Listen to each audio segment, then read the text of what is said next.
Auto Guy. In this installation of my journey into custom PC building, I will discuss the CPU cooler. Its primary function is to keep the CPU running cool, in temperature, and maybe in looks too, as you shall see. But before we dive into the CPU climate change business, we need to understand why PC warming is real and why a hot CPU is bad for your precious investment. A PC is an electronic device. It uses electrical energy to transform information. And that electrical energy is often coming from the wall outlet that you plug your desktop PC or laptop into. Energy, according to the U.S. Energy Information Administration, or EIA, is the ability to do work. Scientists have discovered some fascinating facts about energy since the 1860s. Collectively, they are known as the laws of thermodynamics. The first law states that energy cannot be created or destroyed. Rather, it can only be transformed or transferred. The second law states the total entropy of a system can only increase or remain the same in any natural process. It never decreases. That unfamiliar word, entropy, is a measure of the disorder of a system. It describes the amount of energy that is not available for work. In layman's terms, the second law implies that it is not possible to have a 100% efficient system. Combined with the first law, we can expect some electrical energy to be wasted in a different energy form when I play Valorant. The electrical power to the CPU starts at hundreds of volts at the wall outlet. It travels through metal wires and converters and ends up at just under 1.5 volts at the CPU. Inside the CPU, pulses of electrical waves, known as clock signals, run up and down the billions of transistors at billions of cycles a second. Even with the best modern technology, these tiny wires are only good conductors, but never superconductors. They have resistance, which opposes the flow of the electrical current. Heat is the transformed energy not doing any actual work, as predicted by the first and second laws of thermodynamics. Heat will hurt you in another way too. Your wallet. First, it makes you use more electrical power to run programs. That is not green. You may see higher electrical bills as a result, and more money will be coming out of your wallet.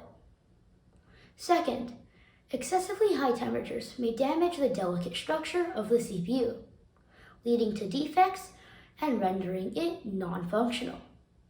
I'm pretty sure you did not get that fancy CPU for free. To keep the brain of a PC sane, we often use a CPU cooler. There are two types of CPU coolers: air coolers and liquid coolers. If the air cooler is like the simple and reliable ceiling fan, the liquid cooler is its sophisticated and delicate counterpart, as an AC or air conditioner. Both coolers use a metal base plate attached to the CPU's integrated heat spreader or IHS shell to draw heat away from the CPU and ultimately release it to cooler air away from the CPU. However, due to imperfections, direct contact is not always achieved.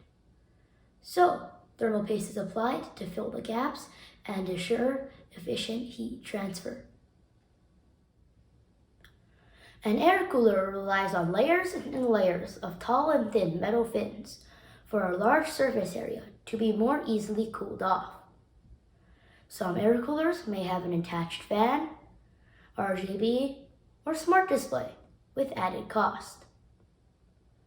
Liquid coolers, on the other hand, as the name suggests, use a type of liquid, such as water or an intermediate, to draw heat away from the CPU. The system is similar to an AC unit, or the human circulatory system, as I like to compare it. A liquid cooler has a pump, a radiator, and at least two main liquid tubes. The pump is the heart, and the radiator is the lungs. One liquid tube is the pulmonary vein, returning cooler liquid from the radiator or oxygen-rich blood from the lungs to the pumping heart. The other liquid tube is the pulmonary artery, sending away heat from the CPU to the radiator or oxygen-poor blood to the lungs from the pumping heart. The radiator consists of tiny metal tubes in an array. It may have attached fans to blow away the heat to cooler surroundings. In the end, just like the air cooler, heat is transported away from the CPU to cooler air outside. A popular type of liquid cooler is called AIO, or all-in-one. A major advantage is that the radiator can be attached to a less cluttered area, making it less bulky than an air cooler. AIOs have various sizes determined by the attached radiator. A general rule of thumb, the larger the radiator, the greater the capability for heat exchange. I present to you the Deepcool LS720 SE. It comes with a 360mm radiator and 3 RGB fans. The pump head also features an infinity mirror design. So cool! I hope you find this video useful in your endeavor into custom PC building. In the next video, I will discuss the motherboard. So, until next time, I wish you a happy and joyful life ahead.